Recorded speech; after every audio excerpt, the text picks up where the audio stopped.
Dis-moi Isabelle, est-ce que je peux vendre mon appartement alors qu'il est encore loué en bail location classique? On peut faire le point ensemble?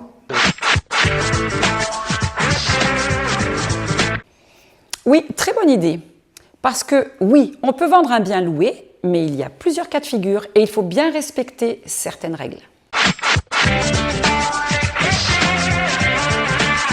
Déjà, première question. Est-ce qu'on peut vendre à n'importe quel moment? Tout dépend si le locataire est en place ou si le bail touche à sa fin.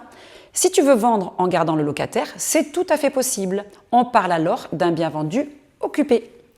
Et dans ce cas-là, l'acquéreur devient automatiquement le nouveau bailleur, c'est ça? Et oui, c'est ça.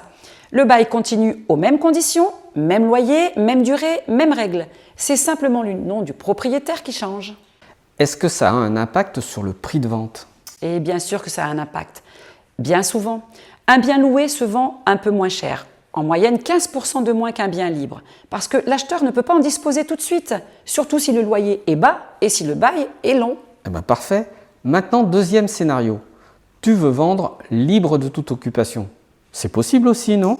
Bien sûr que c'est possible, mais attention, là il y a une procédure à respecter. Il faut attendre la fin du bail en cours et surtout respecter un préavis de 6 mois avant l'échéance pour donner congé au locataire. Et le congé doit être motivé pour la vente et envoyé en recommandé avec accusé de réception ou remis en main propre par un huissier. C'est ça. Par contre, le locataire a un droit de priorité. Il est le premier à qui tu dois proposer le bien avant de le mettre en vente sur le marché. Il a 2 mois pour se positionner, 4 s'il a recours à un prêt.